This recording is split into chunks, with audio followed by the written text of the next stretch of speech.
বর্তমান বাংলাদেশের যিনি প্রধান ডক্টর ইউনূস সাহেব যদি বলে যে আজকের এই 6 তারিখের রোজাটা 10 মিনিট পরে ইফতার করা লাগবে, আপনারা মানবেন? কেন মানবেন না? রাষ্ট্রপ্রধান তো বলেছেন, আমরা তো অনেকেই ফতোয়া দিই রাষ্ট্রপ্রধানের আইন মানাও ফরজ। তাহলে আল্লাহর আইনের বহির্ভূত কোনো আইন যদি হয়, এটা যেই বলুক এইটা মানা ফরজ নয়, বরং অমান্য করা ফরজ। কথা ঠিক কিনা আমার ভাইয়েরা? মানবেন না। এই যে আবার যদি বলা হয় যে ভাই আজকে রোজাটা এই 5 মিনিট আগে ইফতার করলে কোনো অসুবিধা নাই, এইটা আপনারা করবেন? এই ভাই করবেন? তাও করবেন না। 5 মিনিট আগেও করবেন না, 5 মিনিট পরেও করবেন না। তার মানে হলো যে আল্লাহর হুকুম আমি মেনে চলবো, কারো হুকুম এখানে চলবে না। এই আল্লাহর হুকুম কি খালি শুধু রোজার বেলায়, শুধু নামাজের বেলায়? জীবনের আর সর্বক্ষেত্রে কি আল্লাহর হুকুম মানা লাগবে না? আপনার অর্থনীতির ক্ষেত্রে সুদ চলবে, এটা আপনি মেনে নেবেন, তাহলে কি আল্লাহর গোলাম হইতে পারবেন? আপনি অফিসে বসে ঘুষ খাবেন, এইটা কি আল্লাহর গোলাম হওয়া যাবে?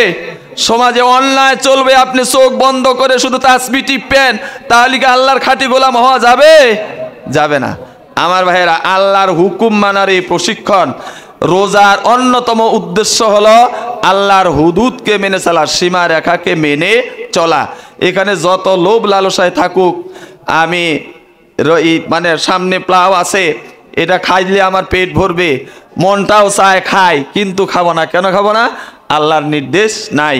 সূর্যাস্ত যাওয়ার আগে এটা খাওয়া আমার জন্য হারাম, আমার ইমানের বহির্ভূত কাজ এটা, অতএব আমি এটা খাবো না। ভাই অনেক কথা বলে ফেললাম।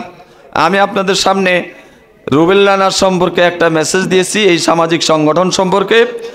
আর আমাদের বিষয়ে 2টি মেসেজ। একটা হলো যে রমজানের যে ফজিলত আমরা বলি, এটা মূলত কোরআনের কারণে এই ফজিলত। অতএব রমজানের যে গুরুত্ব আমরা দিয়ে থাকি রোজার, ইফতারির, সাহারির, এর চাইতে আল্লাহর এই কোরআনের হুকুমগুলির গুরুত্ব কোনো অংশই কম দেওয়া যাবে না। দ্বিতীয়ত হলো রোজা যেহেতু উদ্দেশ্য হলো তাকওয়া অর্জন, অতএব এখান থেকে প্রশিক্ষণ নিয়ে জীবনের সামনে যেটা হারাম আসবে এটা বর্জন করলেই আমি রোজা থেকে তাকওয়া অর্জন করতে পারছি।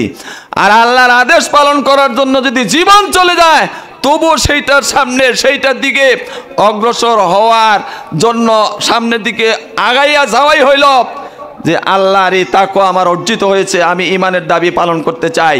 রোজা এত কষ্ট হওয়ার পরেও আমি রোজা ভাঙ্গি না। আসুন আল্লাহ তাবারক ওয়া তাআলা আমাদেরকে কোরআন বুঝে, কোরআন অনুযায়ী নিজের ব্যক্তি, নিজের সমাজ ও রাষ্ট্রকে গঠন করার ভূমিকা রাখার জন্য আল্লাহ আমাদের তৌফিক এনায়েত করুন। সকলে বলি আমিন। এবং আবারও দোয়া করছি রুবেল রানা এই সামাজিক সংগঠন, এটি যেন তাদের যে উদ্দেশ্য, আল্লাহ যেন তাদের এই উদ্দেশ্যকে সফল করেন, আল্লাহ যেন এই সংগঠনের মধ্যে বরকত দান করেন, আল্লাহ যেন তার সাহায্যকে এই সংগঠনের জন্য রাখেন। সকলে বলি আমিন। ওয়া আখিরু দাওয়ানা আলহামদুলিল্লাহি রাব্বিল আলামিন। আসসালামু আলাইকুম ওয়া রাহমাতুল্লাহি ওয়া বারাকাতুহু। একটু দুরূদ শরীফ পড়ে নিই।